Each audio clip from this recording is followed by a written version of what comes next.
నమస్తే, welcome to our channel. ప్రస్తుతం మనతో జ్యోతిష్య పండితులు ఫణి భాస్కర్ శర్మ గారు ఉన్నారు. వారితో మాట్లాడదాం. నమస్తే అండి. నమస్తే అమ్మ. మనకి విశ్వవసు నామ సంవత్సరం వస్తుందండి. సో విశ్వవసు నామ సంవత్సరంలో మేషాది ద్వాదశ రాశులకు ఎలా ఉంటుంది, అలాగే వారు పాటించాల్సిన పరిహారాలతో పాటు అసలు గ్రహస్థితి ఎలా ఉంది, గ్రహ సంచారం, గ్రహస్థితి, ఆదాయ వ్యయాలు కూడా ఎలా ఉన్నాయో ఒక్కసారి చెప్పండి. శ్రీ గురుభ్యో నమః, శ్రీమాత్రే నమః. నమస్కారం అమ్మ. అలాగే వీక్షకులందరికీ కూడా శ్రీ విశ్వావసునామ సంవత్సర శుభాకాంక్షలు. ముందుగా మనం చూసుకున్నట్టయితే గ్రహ సంచారం ఎలా ఉంది అనేది ఒకసారి చూసుకుని దాని తర్వాత గ్రహస్థితి కూడా తెలుసుకునే ప్రయత్నం చేద్దాం. ముఖ్యంగా మనకి గ్రహ సంచారం వచ్చి మే 14 రాత్రికి ఏవైతే 15 మనకి గురువు మేషం వృషభం నుంచి మిథునంలోకి సంచరిస్తారు. అలాగే మనకి శని భగవానుడు వచ్చి రేపు మార్చి 30వ తారీఖు కుంభం నుంచి మీనంలోకి సంచారం జరుగుతుంది. అలాగే రాహుకేతువులు కూడా వచ్చేటప్పటికి మే 19వ తారీఖు మీనం నుంచి కుంభంలోకి రాహు వస్తారు. అలాగే కేతువు కన్య నుంచి సింహంలోకి వెళ్తారు. సో ప్రధానంగా ఈ గ్రహస్థితిని మనం చూసి ఆధారం చేసుకుని మనం ఫలితాలు అనేవి నిర్ధారించడానికి మనం ప్రయత్నం చేస్తాం.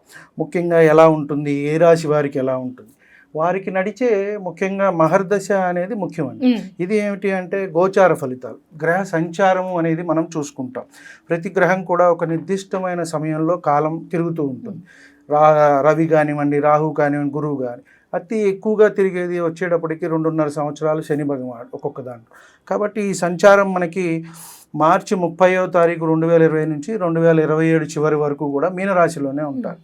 మనం ఇప్పుడు గ్రహస్థితి గురించి తెలుసుకున్నట్టయితే మనకి ఉగాది రోజు మార్చి 30వ తారీఖు మనకి ఉగాది అనేది రావటం జరిగింది. వృషభంలో గురువు, మిథునంలో కుజుడు, కన్యలో కేతువు, తక్కిన 6 గ్రహాలు కూడా మనకి మీనంలోనే ఉన్నాయమ్మ. ఇవి వచ్చేటప్పటికి దీన్ని షష్టగ్రహ కూటమి అని కూడా మనం చెప్పుకుంటున్నాము. ఇది ఉగాది రోజే రావటం కూడా జరుగుతుంది. ఉగాది, షష్టగ్రహ కూటమి, అలాగే శని భగవానుడు కూడా మారుతున్నాడు. కాబట్టి మేజర్ ప్లానెట్స్ అన్నీ కూడా ఇప్పుడు మనకి ఈ చేంజెస్ అనేవి వస్తున్నాయి. కాబట్టి మీనంలో మనం ముందుగా చూసుకున్నట్టయితే రాహువు, రవి, చంద్రుడు, శుక్రుడు, బుధుడు, శని, ఈ 6 గ్రహాలు మనకి మీనంలోనే ఉంటాయి. కాబట్టి మనకి దీనివల్ల ఏదైనా ప్రభావం చూపిస్తుందా దేశ కాలమాన పరిస్థితుల మీద అనుకుంటే వాటి మీద కొంత ప్రభావం అనేది చూపిస్తుంది. వ్యక్తిగతంగా కొంత తక్కువనే మనం చెప్పవచ్చు. షష్టగ్రహ కూటమి కానివ్వండి, ఎందుకంటే ఒక 6 గ్రహాలు ఒక రాశిలో కలిసినప్పుడు కొంత ఇబ్బందిగానే ఉంటుంది ఎవరికైనా సరే. కాబట్టి ఆ ఫలితం అనేది కొంచెం అటు ఇటుగా అనేది మనకి ఉంటూ ఉంటుంది. గురువుని తీసుకున్నట్టయితే మనకి మే 14 నుంచి వృషభం నుంచి మిథునంలోకి వెళ్తారు. మళ్ళీ అక్టోబర్లో కొంత అతిచారం వల్ల కర్కాటకానికి వెళ్ళి మళ్ళీ వక్రించి మిథునానికి వచ్చేస్తారు. ఇది సంచారం. అలాగే శని సంచారం చూసుకుంటే మనకి మీనరాశిలో సంచారం జరుగుతుంది. జూలైలో కొంత వక్రించి అక్కడే ఉంటారు మీనంలోనే, మళ్ళీ మనకి అక్టోబర్లో వక్రం అయిపోతుంది. అలాగే రాహుకేతువులు మే 19 నుంచి కూడా సంచారం అనేది కుంభంలోను రాహువు, అలాగే సింహంలో కేతువు అనేది సంచారం జరుగుతుంది. ముఖ్యంగా ఈ గ్రహస్థితి అలాగే గ్రహ సంచారాన్ని బట్టే మనము వచ్చే ద్వాదశ రాశులకి కూడా మన ఫలితం అనేది చెప్పడానికి అవకాశం ఉంది. సార్, విశ్వవసు నామ సంవత్సరంలో మేషాది ద్వాదశ రాశి ఫలితాల్లో భాగంగా తులారాశి వారికి ఎలా ఉంది, అలాగే వారి ఆదాయ వ్యయాలు, ఈ సంవత్సర ఫలితాలు మొత్తం చెప్పండి. నమస్కారం అమ్మ. ముందుగా శ్రీ విశ్వావసునామ సంవత్సర శుభాకాంక్షలు అందరికీ. ఈ వీడియోలో మనం తులారాశి వారి గురించి తెలుసుకునే ప్రయత్నం చేద్దాం. ముఖ్యంగా చిత్తా 3-4 పాదాల వారు, స్వాతి 4 పాదాలు, అలాగే విశాఖ 1-2-3 పాదాల వారు తులారాశి కింద మనకి వస్తారు. వీరికి ఈ సంవత్సరం అంతా కూడా బాగుందమ్మా. ముందుగా చూసుకున్నట్టయితే ఆదాయం 11, వ్యయం 5, అలాగే రాజపూజ్యం 2, అవమానం 2. వీరికి ఒక్కళ్ళకే ఈ ఏదైతే మనం చెప్పుకున్నామో ఆదాయ వ్యయాలు ఇవి కనబడతాయి అని మనం చెప్పవచ్చు. ఒకంత వీరికి అన్నీ కూడా అనుకూలమైన ఫలితాలు అనేవే కనబడుతున్నాయి. వృషభ రాశి తర్వాత అత్యంత యోగవంతంగా ఉన్న 2వ రాశి ఇది తులారాశి. 3వ స్థానం వచ్చి మనకి సింహ, ధనస్సు 3 ఇవ్వాలి, లేదు 4 ఇవ్వాలి వాళ్ళకి. 3వది వచ్చి కుంభరాశి వారికే ఇవ్వాలి. కాబట్టి అత్యంత యోగవంతంగా ఉన్న 2వ రాశి వృషభ రాశితో పాటుగా శని, గురువు 2 బలాలు సమృద్ధిగా ఉన్నాయి. కాబట్టి అన్ని సానుకూలమైన ఫలితాలు, ఆత్మవిశ్వాసం పెరుగుతుంది, ఆదాయం పెరుగుతుంది. ఉద్యోగంలో కూడా కృషి అనేది ఎంత చేసినట్టయితే వీరికి అంత బాగుంటుంది. కాబట్టి తగిన గౌరవం అనేది వీరికి వృత్తి ఉద్యోగాల్లో లభిస్తుంది.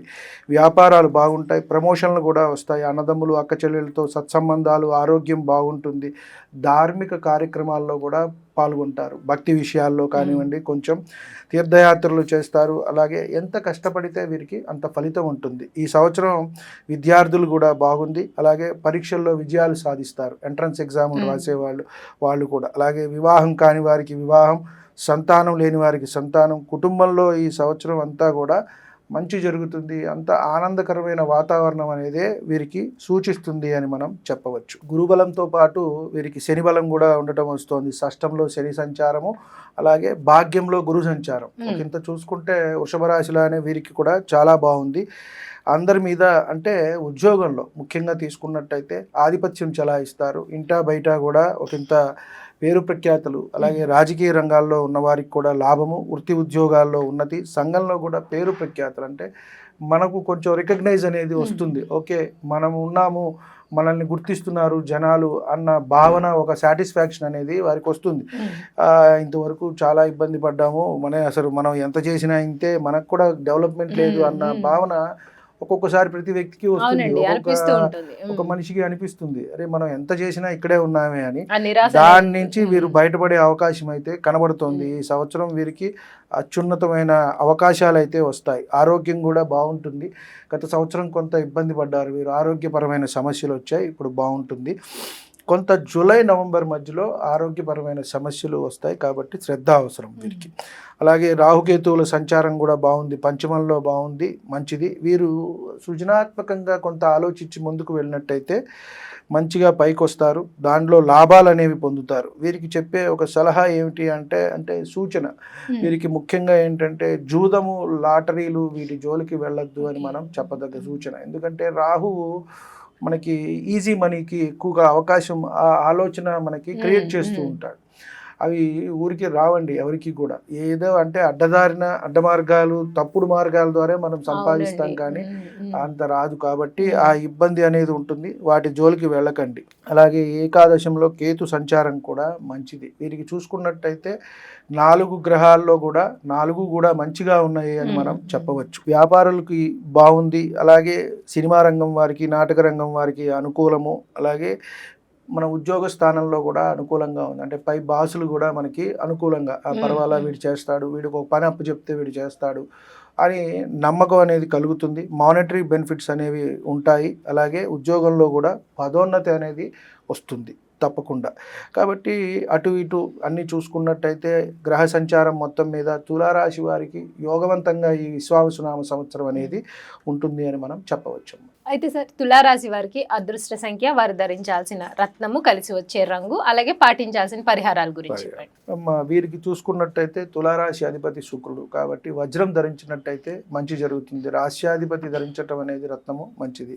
అదృష్ట సంఖ్య 6, అలాగే తెలుపు రంగు వీరికి కలిసి వస్తుంది. కాబట్టి అలా ఒక క్లాత్ అయినా సరే మన దగ్గర పెట్టుకోవటం, లేదా ఆ వస్త్రాలు ధరించినట్టయితే మంచి జరుగుతుంది. వీరికి అంత బలం అంతా కూడా బాగానే ఉంది. కాబట్టి మనం ఏ విజ్ఞాలు కూడా ఏమన్నా ఎప్పుడైనా తట్టించినట్టు వస్తే కనుక ఎప్పుడైనా గణపతి ఆరాధన ఒకటి చేసుకున్నట్టయితే మంచి జరుగుతుంది. అవి దగ్గర దాకా వచ్చినా పక్కకు వెళ్ళిపోవటం అనేది జరుగుతుంది. రాహుకేతువులకి కొంత దానం ఇచ్చుకోవటం అనేది, అంటే ఏమన్నా ఇబ్బందులు ఉద్యోగ స్థానంలో కానీ అలా ఉన్నప్పుడు, ప్రయాణాల్లో ఏమన్నా ఉంటే కనుక కొంత రాహుకేతువులకి దానం ఇచ్చుకున్నట్టయితే సరిపోతుంది. ఓవరాల్గా వీరు వారికి ఇష్టదైవాన్ని ప్రార్థన చేసుకుంటే ఈ సంవత్సరం వీరికి అంతా కూడా యోగవంతంగా ఉంది. వృషభ రాశి వారికి మళ్ళీ వీరికి కూడా బాగుంది అని మనం చెప్పవచ్చు. రైట్ అండి. శ్రీ విశ్వావసునామ సంవత్సరం తులారాశి వారికి ఎలా ఉంది, అలాగే వారి ఆదాయ వ్యయాలతో పాటు వారు పాటించాల్సిన పరిహారాల గురించి కూడా చాలా చక్కగా వివరించారండి. ధన్యవాదాలు. నమస్కారం.